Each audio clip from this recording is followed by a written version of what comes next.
Sa bawat pagsisikap nating gawing maayos ang ating mga buhay, laging may pagsubok. Minsan may taong mahina ang pundasyon at nagiging marupok. Sumusuko at tinatanggap ang pait ng kapalaran. Ngunit may mga tao ring lalo pang pinagtitibay ng mahirap na balakid sa buhay. 15 ng Marso 1995, isinilang si Carlos Angelo Santiago sa San Mateo, Isabela.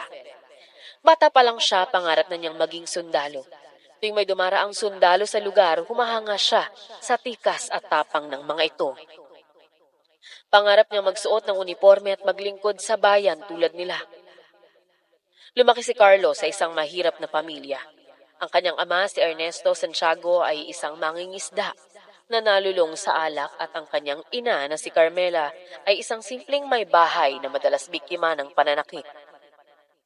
Sa murang edad, nasaksihan ni Carlos kung paano sinasaktan ng kanyang ama ang kanyang ina.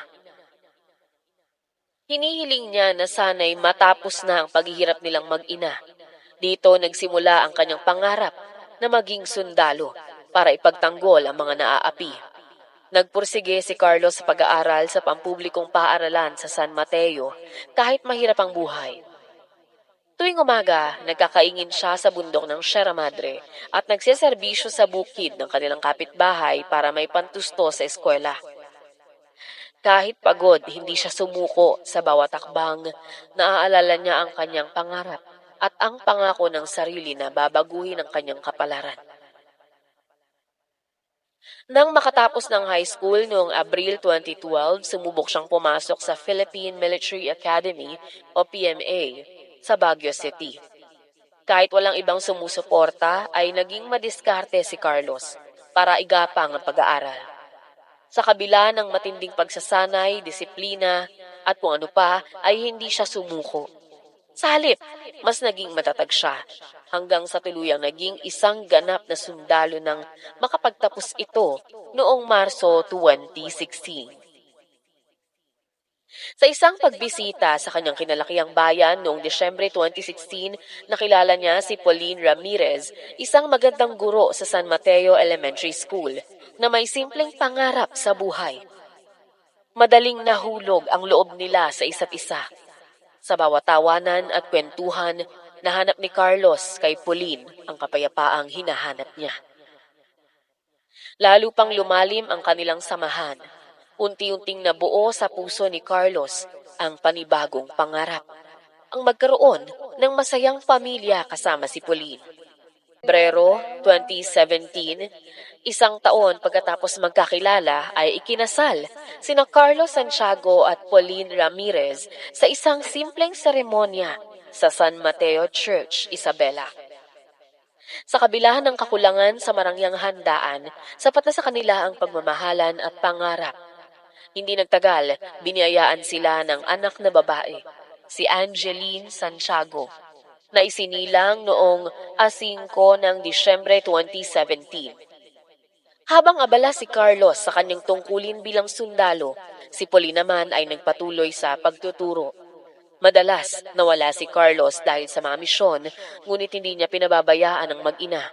Regular siyang nagpapadala ng pera at hindi rin ito pumapalya sa pagtawag, lalo na kung siya ay nadedestino sa mga lugar na may cellphone signal.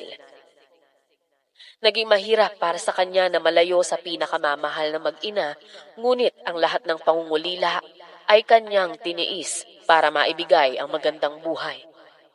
Unti-unting nakapundar ang mag-asawa ng mga properties kagaya ng bahay at lupa, kung saan mas naging komportable si Pauline at Angeline. Mayo 2017, naatasan si Carlos na sumabak sa digmaan sa Marawi. Isa itong mapanganib na misyon na muntik nang tumapos sa buhay niya nang tamaan ng bala ang tank na sinasakyan niya. Sa kabutihang palad, nakaligtas siya at tanging maliliit na galos ang kanyang tinamo. Ngunit ang pangyayaring yon ay nag-iwan sa kanya ng trauma. Lalo pat maraming kasamahan ang sumakabilang buhay bago matapos ang misyon. Kabilang na ang matalik na kaibigang si Ricardo. Lalo pang nanabik si Carlos na makauwi sa mga panahong ito. Sa tuwing nakakauwi si Carlos, nagiging masaya at buo ang kanilang tahanan. Ngunit habang lumilipas ang buwan, Napansin niyang nagbabago si Pauline. Halata ang pagiging maingat ng mga kilos nito at tila ilag ito sa ilang mga bagay. Madalas din itong hawak ang kanyang cellphone at laging tinitingnan kahit abala ito sa gawaing bahay at mga gawain sa trabaho bilang guro. Hindi mapakali si Carlos sa tuwing napapansin ito, ngunit pinili niyang manahimik at umasa na hindi niya kailangang matakot.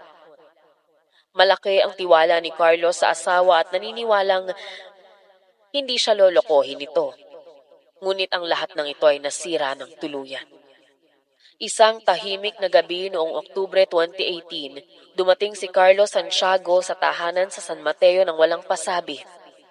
Sosorpresahin niya ang mag-ina, ngunit hindi niya alam na siya pala ang masosorpresa ng gabing yun. Malayo pa lang naramdaman na niya ang pagkasabik, ngunit may kung anong bumabagabag sa kanya habang papalapit sa kanilang tahanan. Napansin niyang nakabukas ang ilaw sa buong bahay, maliban sa kanilang kwarto. Dahan-dahan itong pumasok sa pintuan sa likod ng bahay patungo sa kusina. Hindi ito tumawag o gumawa ng ingay. Ngunit may isang hindi pamilyar na tunog ang naririnig niya sa silid. Unti-unti ay binuksan ni Carlos ang pintuan at nang bahagya itong bumukas, nakita niya ang mga anino ng dalawang katawan sa kama na nagbigay ng magkahalong hinanakit, galit at pagkagulat sa kanya. Agad na nagtakip ng katawan ang dalawa. Ang lalaki dali-daling kumaripas ng takbo at walang nagawa si Carlos para habulin ito dahil tila nawalan ito ng lakas dahil sa nadiskubring kataksila ng asawa. Samantala, si Pauline ay nagpaliwanag kay Carlos ngunit lahat ng lumalabas na salita sa kanya ay tinatangay lang ng hangin at hindi naririnig ng kanyang asawa. Bagamat halatang puno ng galit ay pinanatili ni Carlos na maging kalmado. Makalipas ang ilang saglit, hinanap nito ang anak na ayon sa asawa ay iniwan sa mga tiyahin para doon muna magpalipas ng gabi. Lumipas ang gabi na hindi tinutugon ni Carlos ang paliwanag ng asawa. Hindi niya mawari kung ano ang kanyang mararamdaman dahil sa pagod ng kanyang katawan, ng isip, maging ng kanyang nararamdaman sa kanyang kalooban.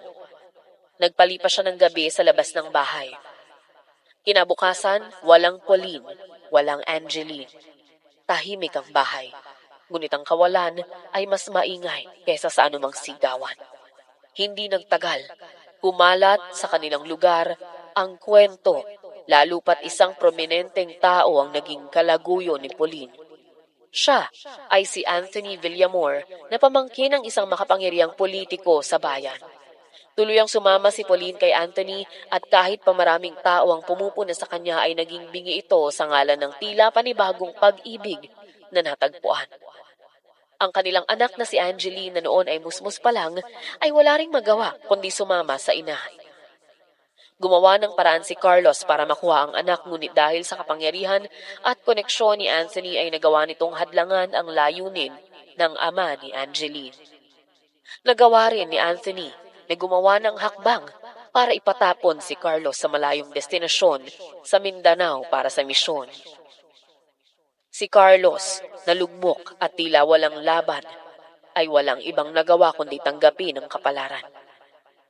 Dumating siya sa kampo dalang mabigat na loob at inisip nitong ibaling na lamang sa sarili niyang misyon upang makalimutan ang mga nangyari.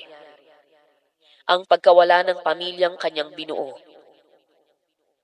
Ang bawat pagsasanay at misyon ay naging bahagi ng kanyang araw. Para itong paraan para takasan ang mga alaala na pilit sumisiksik sa bawat sandali ng pag-iisa. Ang init ng araw sa Mindanao kung saan siya naitalaga ay hindi kayang tunawin ang lamig na bumabalot sa dibdib niya. Sa isang madugong engkwentro sa kabundukan ng Basilan noong Hulyo 2019, nakalimutan ni Carlos kung paano matakot. Sa gitna ng putukan, hindi niya inisip ang sariling kaligtasan at handa na itong mawala kung may mangyaring masama. Tila nasa panig naman ni Carlos ang langit dahil gaano man kadelikado ang engkwentro ay nabuhay ito. Ang ilang kasamahang sugatan ay dinala sa pagamutan at isa si Carlos sa mga umalalay sa mga ito Sa Basilan General Hospital, inasikaso ang mga sugatang sundalo at isa sa mga nakatawag pansin sa paningin ni Carlos ay ang nurse na si Lani Mercado. Si Carlos ang taong kinausap ni Lani kaugnay ng mga nasugatang sundalo.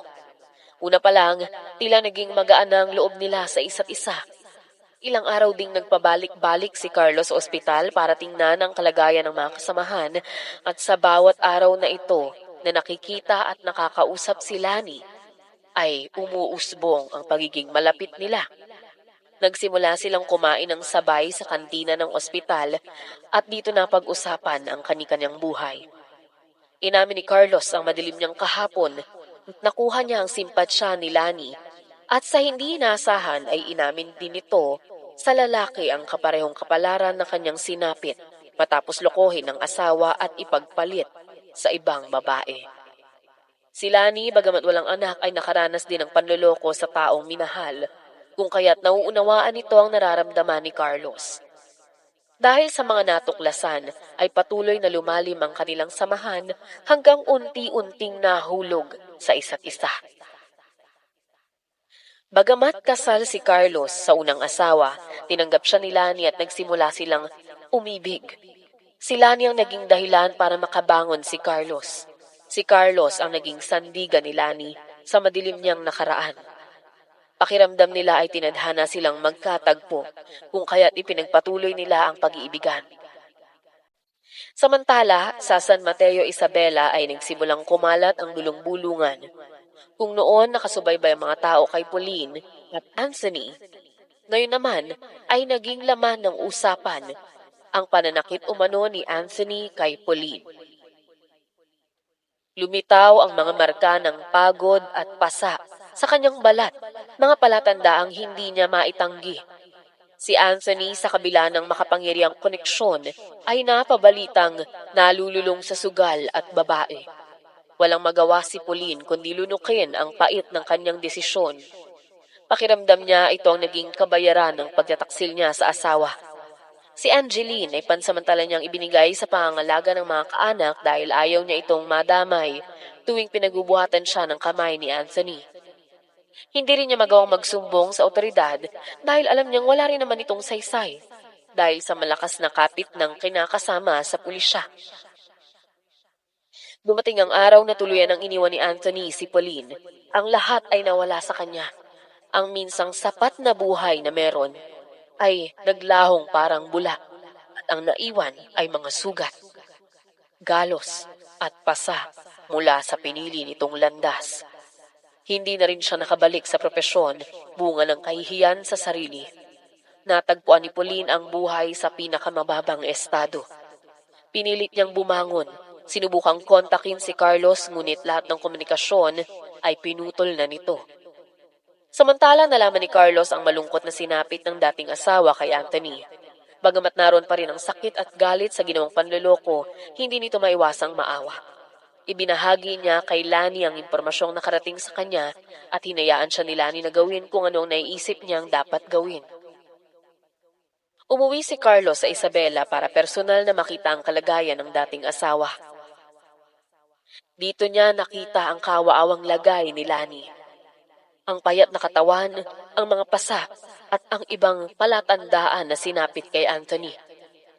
Nagmakaawa siya na muling bumalik si Carlos. Ngunit sa pagkakataong iyon ay wala nang nararamdaman ng lalaki kundi awa. Nakayuko si Pauline sa labis na kahihiyan at sa paghingi nito ng tawad. Si Angeline na noon ay may muwang na ay nagpahayag ng kagustuhang sumama sa ama. Naunawaan na ni Angeline ang sitwasyon. Noon ay pinaniwala siya ng kanyang ina na iniwan sila ni Carlos para sumama sa ibang babae ngunit kabaliktaran ang nangyari. Wala na ring nagawa si Pauline kundi payagan ang anak dahil sa mga taong ipinagkait niya rito na makasama ang ama. Gayun din ay wala siyang sapat na kakayahan para matustusan ang pangangailangan ng anak. Bago umalis ay nag-iwan si Carlos ng kaunting tulong para sa pagsisimula ng kanyang dating asawa. Bumalik si Carlos sa Basilan kasama ng anak na sabik siyang makasama. Sa Basilan, ipinakilala ni Carlos si Lani at naging maayos ang pagtanggap ni Angeline sa kanya dahil pakiramdam nito ay mabuting tao si Lani at nararapat sa kanyang ama. Ipinagpatuloy ni Angeline ang kanyang pag-aaral sa Basilan. Samantala si Carlos ay nagpatuloy sa pagiging sundalo at ginagampanan ng mahusay ang kanyang tungkulin. Si Lani ay umalis na sa ospital na kanyang pinagtatrabahuhan at nagtayo ng maliit na butika para mas mabantayan si Angeline na itinuring na niyang totoong anak. Habang inaayos ni Carlos ang mga dokumento at ihaharap sa altar, ang mga pinagdaanan sa buhay ni Carlos ay may tuturing na mabigat, ngunit ang mga ito ang nagdala sa kanya kay Lani. Ito ang nagpapatunay na madalas baku-bako ang daan. Maaari tayong madapa at masugatan, ngunit hindi ito ang rason para sumuko. Dahil sabi nga nila, ang buhay ay hindi palaging madilim, hindi palaging gabi. Darating ang liwanag ng bukas, kung saan masasabi nating lahat ng ating pinagdaanan ay may katumbas na kaligayahan.